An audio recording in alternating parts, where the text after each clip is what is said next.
ካለምን ጥርጥር 40-50 ዓመት ኢንቨስትመንቱን አይመልስም። እዳ አይከፍልም፣ ኢንቨስትመንት አይመልስም። ኢንፍራስትራክቸሩ ቢኖርም ምንጭንበት እና ቋጉዝበት ነገር ምርቱ ስለሌለ እንደ ሀገር ስትወስደው አክሳሪ ኢንቨስትመንት ነው። የ1.5 ትሪሊዮን ብር ቤተመንግስት የሚያንጹት በየዋሻውና ሸለቆው ወፍና ሞራዎች የሚውሉበትን ሪዞርት የሚገነቡት ጠቅላይ ሚኒስትር ሚሊዮኖችን ተጠቃሚ የሚያደርግን የባቡር ፕሮጀክት አክሳሪ ነው ብለው ሲናገሩ የማይቆጣና የማይቆጭ ትውልድ ዋጋ መክፈሉ ሳይበቃ ቀጣዩንም ትውልድ ዋጋ ያስከፍላል። አብይ አህመድ አክሳሪ ነው ያሉት ፕሮጀክት በድሮንና በመድፍ ያወደሙትን ከ99 በመቶ በላይ የተገነባውን የአዋሽ ኮምቦልቻ ወልዲያ የባቡር ሀዲድ ነው።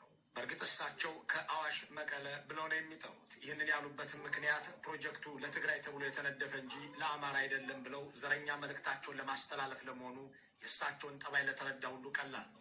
የታሰበው ለትግራይ ነበር፣ ከትግራይ ደግሞ ምንም አይመጣም፣ ስለዚህ አስቀርችዋለሁ ቢሉ ማንም እንደማይበሳጭባቸው ትግራይን መበደልና ወደ ድንጋይ ዘመን መመለስ ደግሞ ስልጣን ላይ የቆሙበት ፖሊሲ እንደሆነ ስለሚታወቅም ነው።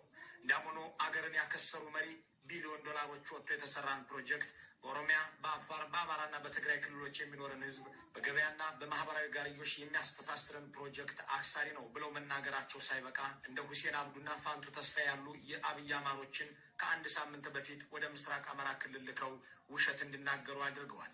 የብልጽግና ውሸት እንደ ሹራብ ክር ተጎልጉሎ የማያልቅ ነውና የአብይ አማሮች እነ ሁሴንና ፋንቱ የአዋሽ ኮምቦልቻ ሀራ ገበያ የባቡር ፕሮጀክት ስራው ዳግም ተጀመረ ብለው በኢቲቪ ሐሰተኛ ዜና አሰራጭተዋል። የወሎ የሰሜን ሸዋና ኬሚሴ ህዝብ ስለዚህ ፕሮጀክት ብሎ የከፈለው ዋጋ ይህንን ፕሮጀክትም በጉጉት ሲጠብቅ ቆይቶ 90 በመቶም ከተጠናቀቀ በኋላ የወደድ ብልጽግና እንዲወድም እንዳደረገው የሚያውቁ ሰዎች ጠቅላይ ሚኒስትሩ አክሳሪ ነው፣ ደግሞም ለትግራይ ተብሎ እንዴት ባቡር ይሰራል የሚል ይዘት ያለው ንግግር ከተናገሩ በኋላ ቁጣቸውን ማሰማታቸውን ተከትሎ የወሎና የአካባቢው ተወላጅ ነን የሚሉትን የአብይ አማሮች አሰማርተው የባቡር ፕሮጀክት ስራው ዳግም ተጀመረ የሚል ውሸት አሰራጭተዋል። ይሁን እንጂ እነ አብዱና ፋንቱ ፎቶ ተነስተው እንዲለቁ የተደረገው ሰሞነኛውን የምርጫ ድግስ ለማድመቅ እንጂ ለሌላ አልነበረም። አብሯቸው የሄደ አንድም ተቋራጭና የግንባታ ባለሙያም የለም። ውድ የኢትዮ ፎረም ተከታታዮች የወደድ ብልጽግና በኢትዮጵያ ውስጥ በሰው ላይ ብቻ ሳይሆን በልማት ላይ የፈጸመውን ጥቃት በተደጋጋሚና በተለያዩ ማስረጃዎች ስናቀርብ መቆየታችን ይታወሳል። የአገዛዙ ጥቃት ሰለባ ከሆኑት ፕሮጀክቶች መካከል አገሪቱ ከህዳሴ ግድብ ቀጥሎ ትልቅ ገንዘብ መድባበት እየሰራቸው የነበረው ይህ የአዋሽ ወልዲያ ሀራ ገበያ መቀለ የባቡር ፕሮጀክት አንዱ ነው። ፕሮጀክቱ አብይ ቤተ መንግስት በገቡ በአራተኛው ወር ያስቆሙት፣ የተቋራጩ የባንክ አካውንት እንዲታገድ ያደረጉት፣ ግንባታው ቢጠናቀቅም የኤሌክትሪክ አቅርቦት እንዳይደርስለት የከለከሉት፣ በመቀጠልም በቱርክና ኢራን ድሮን ያወደሙት፣ የተረፈውን በመንግስት ተሽከርካሪዎች ጭምር እንዲዘረፍ ያደረጉት፣ በመጨረሻም አክሳሪ ፕሮጀክት ነበር ብለው የጠሩት ሆኖ የተጠናቀቀ እጅግ የሚያስቆጭ የአገር ልማትና ሀብት ነበር። ይህንን ጉዳይ በዝርዝር እያንዳንዱን ሚስጥርና ተንኮል በበቂ ማስረጃ በዚህ ዝግጅት በማሳየት ጠቅላይ ሚኒስትሩና ተላላኪዎቻቸው በኢትዮጵያ ሕዝብ ሀብት ላይ የፈጸሙትን ወንጀል እናቀርባለን። እንዲህ ያለውን መሰናዶ የምናቀርበው ከሁሉም በላይ ቀጣይ ትውልድ እነዚህ ገዢዎች የፈጸሙበትን ሁላ አቀፍ በደል እንዲገነዘብና በታሪክ ወንጀለኛ መሪዎች ተብለው እንዲመዘገቡ ለማድረግም ጭምር ነው። እናም እያንዳንዱን ዝርዝር ጉዳይ በጽሞና ትከታተሉን ዘንድ ከወትሮ በተለየ በአጽንኦት እንጠይቃችኋለን። ይህንን የሚያስቆጭና የሚያበሳጭ ሀገራዊ ኪሳራ አክሳሪ ነው ብለው የመጡት ጠቅላይ ሚኒስትሩ እሳቸው ለእርሳቸው መቀመጫ ብቻ ቤተ መንግስት የሚሰሩ መሆናቸውን እንርሳው።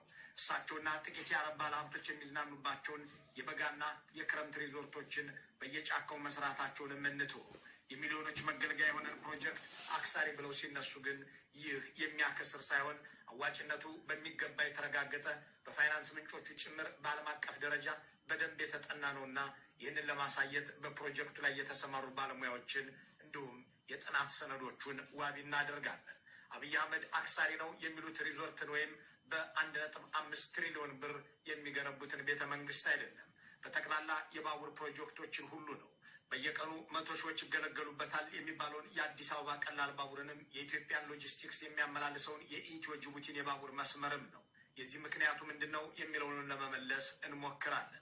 በዚህ ዝግጅት የምናቀርባቸውን ቁጥራዊ መረጃዎች፣ ሀቆችና ሁኔታዎች በጽሞና እንድትከታተሉን፣ ለሌሎችም እንድታጋሩት፣ እንድትወያዩበትና በማስታወሻም ጭምር እንድትይዙት በድጋሚ እንጠይቃለን።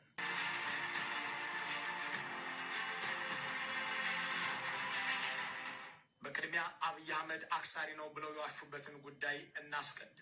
ጠቅላይ ሚኒስትር መለስ ዜናዊ የእድገትና የትራንስፎርሜሽን እቅድ ነድፈው ይፋ ካደረጉ በኋላ በኢትዮጵያ ውስጥና ከጎረቤት ሀገራት ጋር የሚያገናኙ 5000 ኪሎ ሜትሮች የሚረዝም የባቡር ሀዲዶች እንዲገነቡ ጥናት ተጀመረ። ይህ የባቡር ፕሮጀክት በየትኛው አካባቢ ቢሰራ ለኢትዮጵያ ወደፊት እድገት የበለጠ ይበጃል የሚለውም እንዲጠና ተደረገ።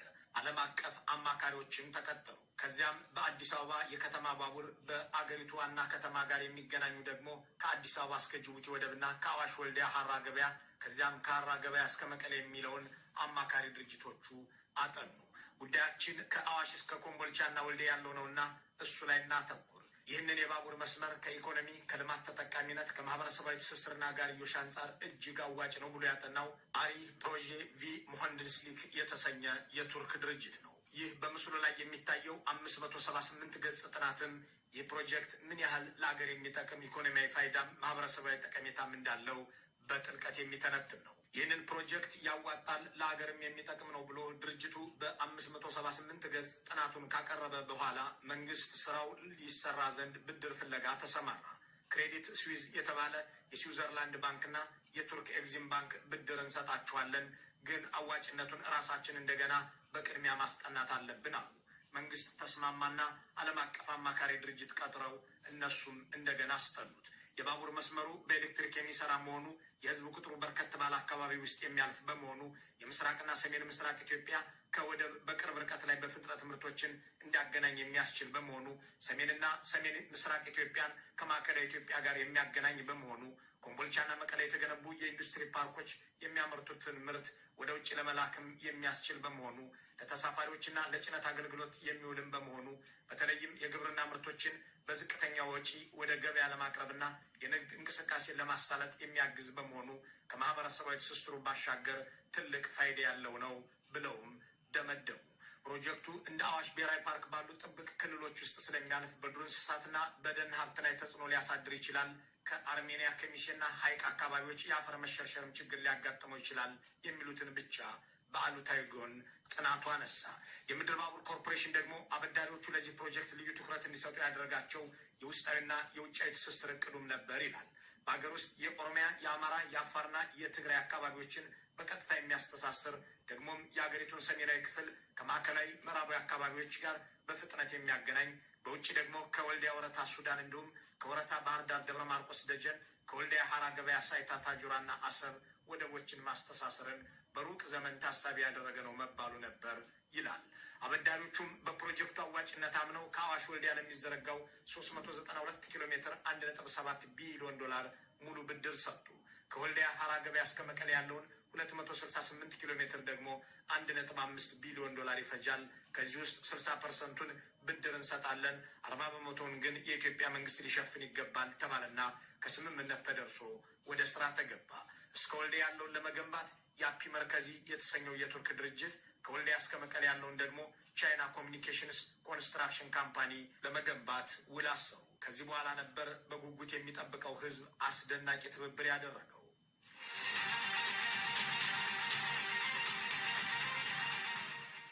ግንባታው እንደተጀመረ ከአዋሽ ኮምቦልቻ ወልዲያ ባለው መስመር ብቻ ለፕሮጀክቱ ቅድሚያ ለመስጠት ሲሉ ከ10 ሺህ በላይ አርሶ አደሮች ያለምንም ካሳና በመጠነኛ ካሳ ተፈናቀሉ። ጉዳዩን በቅርበት የሚያውቁ አንድ ባለሙያ ለፕሮጀክቱ ግንባታ ሲባል በአፋርና በአማራ ክልሎች በሺዎች የሚቆጠር ሄክታር ለምና የመስኖ መሬታቸውን አርሶ አደሮች እንዲለቁ ተደርጓል ይሉና ስራው በሚካሄድበት ወቅት የነበረው የገጠር መሬት የካሳ አከፋፈል ዝቅተኛ ቢሆንም ወደ 1.8 ቢሊዮን ብር ለአርሶ አደሮችና ለሌሎች ባለንብረቶች ተከፍሏል።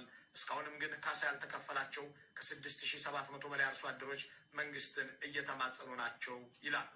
ህዝቡ በህይወት ያለው ብቻ ሳይሆን ህይወታቸው አልፎ በተለያዩ መካነ መቃብሮች ውስጥ ያሉ ወገኖችን አጽምም ወደ ሌላ ቦታ ለማዘዋወር ተስማምቷል። በዚህም ባቡሩ በሚያልፍባቸው የቃሉ የተሆለደሬና መሰል ወረዳዎች እንዲሁም በኮምቦልቻ ከተማ ግንባታው በሚካሄድበትና የግንባታ ግብዓት በሚወጣባቸው የኳሪ ሳይቶች ከ30 ሺህ በላይ አጽም ተለቅሞ እንዲወጣ ማህበረሰቡ ፈቀደ።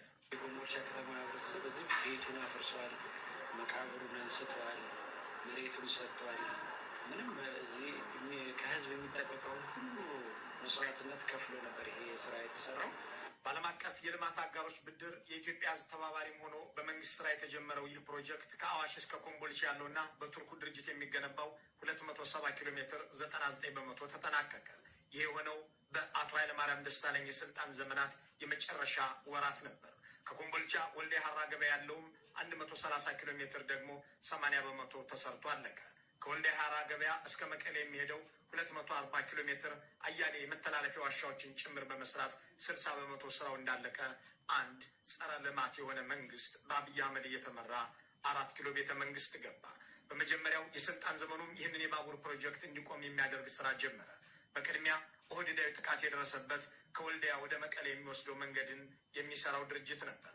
ያንን ስራ ለማከናወን ውል የገባው የቻይና ኩባንያ ኮንትራክተሩን በግብር ሰበብ የባንክ አካውንቱን እንዳያንቀሳቀስ አደረጉት። ተቋራጩ የማይመለከተውን ግብር እንዲከፍል ጫና በማሳደር እንዲማረርና በመጨረሻም ስራውን አቋርጦ ከሀገር እንዲወጣ አደረጉት። ከግንቦት መጨረሻ 2010 ጀምሮ ማለትም አብይ አህመድ ወደ ስልጣን ከመጡ ከ3ኛው ወር አንስቶ በሰሩት ስራ ወደ ትግራይ የሚሄደውን የባቡር ስራ በዚህ መልኩ ያስቆሙት ሲሆን አማራ ክልል ውስጥ ያለውንና ከአዋሽ ተነስቶ እስከ ወልዲያ የሚደርሰውን ወደሚያስቆሙበት ስልት ደግሞ ተመለሱ። ያኔ የአብይ አማሮች ወደ ትግራይ የሚሄድን መንገድ በጠቅላላ ከኦህዴድ ጋር ሆነ የሚዘጉበት ወቅት ነበርና የባቡር መስመሩም እኮ ለትግራይ ተብሎ የተሰራ እንጂ ለእናንተ አይጠቅምም ሲሏቸው ጠቅላይ ሚኒስትሩን አመኑና ዋናው የእኛ ማግኘት ሳይሆን የትግራይ ማጣት ነው ብለው በፕሮጀክቱ መቋረጥ ተስማሙ። እነ መላኩ አለበልና እናገኘው ተሻገር እነ ተመስገን ጥሩነህና እነ ንጉሱ ጥላውን የአብይ አማሮች ወደ ትግራይ የሚሄድ መንግስት መዘጋቱ የሚያስደስታቸው ነበርና ባቡሩንም የዚሁ አካል አድርገውት ኦህዴድን ተባበሩ። ከዚያም 99 በመቶ ተጠናቆ የኤሌክትሪክ አቅርቦት ብቻ የቀረውን እስከ ኮምቦልቻ የሚደርሰውን ሀዲድ መንግስት እንዲረከበውና ለባቡሮቹ ማንቀሳቀሻ የሚሆነውን ኤሌክትሪክ እንዲያቀርብ ተቋራጩ ጠየቀ። በግንባታው ስራ ላይ የተሰማሩት ባለሙያዎችም በመንግስት ሚዲያ ጭምር ቀርበው ኤሌክትሪኩ ይለቀቅ ዘንድ አበክረው ተማጸኑ። ጠቅላይ ሚኒስትሩ ግን በዚህ ፕሮጀክት ላይ የከፈቱት ጥቃት እንደቀጠለ ነበርና ኤሌክትሪክ አይቀርብም አሉ። ይህንን የሚያደርጉት ስልጣን በያዙ በመጀመሪያው መንፈቅ ነበር። ጥቅምት 28 2011 ዓ.ም ኢቲቪ ያሰራጨው ዘገባም ስራው ተጠናቆ እያለ ኤሌክትሪክ ተከለከል የሚሉ የባለሙያዎችን ድምፅ ያስደመጠበት ነበር። ዘገባው የሚከተለው ነው። ፕሮጀክቱ በተለይ ምዕራፍ 1 በአሁኑ ሰዓት ተጠናቋል። የኃይል አቅርቦት ነው የሚቀረው። ይህም መንግስት ትኩረት ሰጥቶ እንግዲህ ይህም ፕሮጀክት የኃይል አቅርቦት ለማቅረብ ወደ 345 ኪሎ ሜትር የኤሌክትሪክ መስመር ዝርጋታ ያስፈልገዋል። በአሁኑ ሰዓት ያልተጀመረ በመሆኑ ይህ ነገር ፈጥኖ መጀመር እንዳለበት ነው። 99 በመቶ የተጠናቀቀን ስራ ኤሌክትሪክ አላቀርብም ብሎ የሚወስን ሰው የዚያ አገር መሪ ነኝ ብሎ ሊናገር ይቻለዋልን? ይህንን ያህል ያለቀን ስራ አክሳሪ ነው ብሎስ የሚናገር ጠቅላይ ሚኒስትር ጤነኛ ሊሆን ይችላልን? የሚለውን ጥያቄ መጠየቁን እንተውና በአዲስ አበባ ኮሪደር ልማት ተብሎ በየህንፃና ዛፍ ላይ እየተጠመጠመ ሲበራ ውሎ የሚያደር መብራት ለባቡር ሲሆን የለም ያለው ሰውስ በእርግጥ ከዚህ በላይ ምን በደል በህዝብ ላይ ሊፈጽም ይችላል? የሚለውንም ሀሳብ እንለፈውና በዚህ ፕሮጀክት ላይ የፈጸሙትን ወንጀል መመልከታችንን እንቀጥል። በኃይለማርያም ደሳለኝ የመጨረሻ የስልጣን ዘመናት ተገንብቶ ያለቀው ይኸው የባቡር መስመር አብይ አህመድ ኤሌክትሪክ አላቀርብለትም ሲሉት በነዳጅ የሚሰሩና በሰዓት 100 ኪሎ ሜትር የሚፈጥኑ ፍርጎችን አስገብቶ የግንባታ ቁሳቁሶችን ማጓጓዝና የሙከራ እንቅስቃሴ ማድረግ ጀመረ።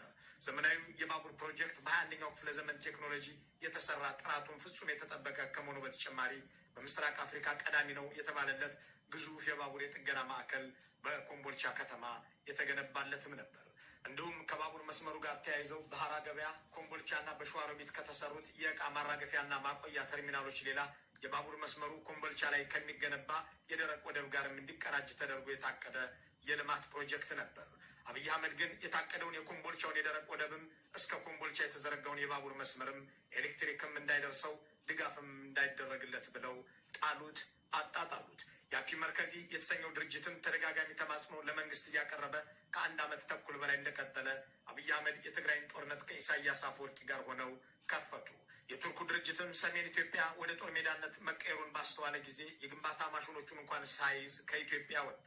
ከ10 ሺህ በላይ የሚገመቱ ሰራተኞቹም ኢትዮጵያውያን በጠቅላላ ተበተኑ። ጦርነቱን እንደ ጥሩ አጋጣሚ የተጠቀሙት አብይ አህመድም የቱርኩ የአፒ መርከዚ የሰራውን የባቡር ሀዲድ በቱርኩ ባይራክታር በተመረተው ድሮን ያደባዩት ገቡ። ከአፋር ሰመራ በሚተኩሱት የኢራን የእስራኤልና የቱርክ ድሮኖች የባቡር መስመሩን ደበደቡት። አጽም ሳይቀር አፈናቅሎ የፕሮጀክቱን ስኬት በጉጉት የሚጠብቀውም ህዝብ አይኑ እያየ ፕሮጀክቱ ደጃፉ ላይ ተቀጠቀጠ። ጦርነቱ ሲያልቅ ደግሞ በመንግስት ተሽከርካሪዎች ጭምር ሀዲዱ እየተነቀለ እንዲጫንና በአሮጌ ብረታ ብረት ስም እንዲሸጥ ተደረገ ይላል የአካባቢው ህዝብ። መሳሪያ ሁሉ ይዞ ይመጣል ጀምሮ እስከ ሀራ ድረስ ነው አይደለ?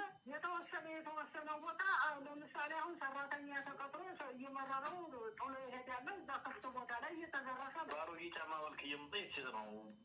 ቡለን ምናምን ጭኖ ሲመጣ ማለት እየባቡሩ ማለት ነው። ይሄ ሀዲዱ የሚታሰርበት ኬብል፣ ይሄ መደብና ኬብል ቶ አይወራም። ዘመን ጦርነት ምክንያት በዛ ብዙ ጉዳት ደርሶበታል። ከዛም በኋላ ስራውን ወደ ባለመጀመሩ ለዝርፊያ ተጋልጧል። በዚህ ምክንያት በጣም ተዘርፏል።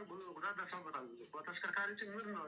ባለሙያዎች የታገዘ ዘረፋ ነበር የሚደረገው እና የባቡር ሀዲዱ ስራ ከተጠናቀቀ በኋላ ኤሌክትሪክ እንዳይቀርብለት ቀጥሎም እያየሁና እየፈረምሁ እየተመለከቱ የምተኩሰው ነው በሚሉት በድሮንና በሜካናይዝድ እንዲደበደብ ያደረጉት ጠቅላይ ሚኒስትር አብይ በመቀጠልም የባቡር መስመሩን ደህንነት ለመጠበቅ የተቋቋመው ድርጅት ሰራተኞች ደሞዝ እንዳይከፈላቸው አደረጉ። ቢራሮ ሴኪሪቲ ኤጀንሲ የተባለ የግል ድርጅት የባቡር መስመሩን ደህንነት ለመጠበቅ ከ3000 በላይ ሰራተኞችን ቀጥሮ ሲሰራ ከምድር ባቡር ኮርፖሬሽን ጋር ውል አስሮ ነበር። ይሁን እንጂ አብይ አህመድ ኮርፖሬሽኑ ለጥበቃ ሰራተኞቹ መክፈል የነበረበትን 100 ሚሊዮን ብር እንዳይከፍል ከለከሉት። ከዚያም ሰራተኞቹ ተበተኑ።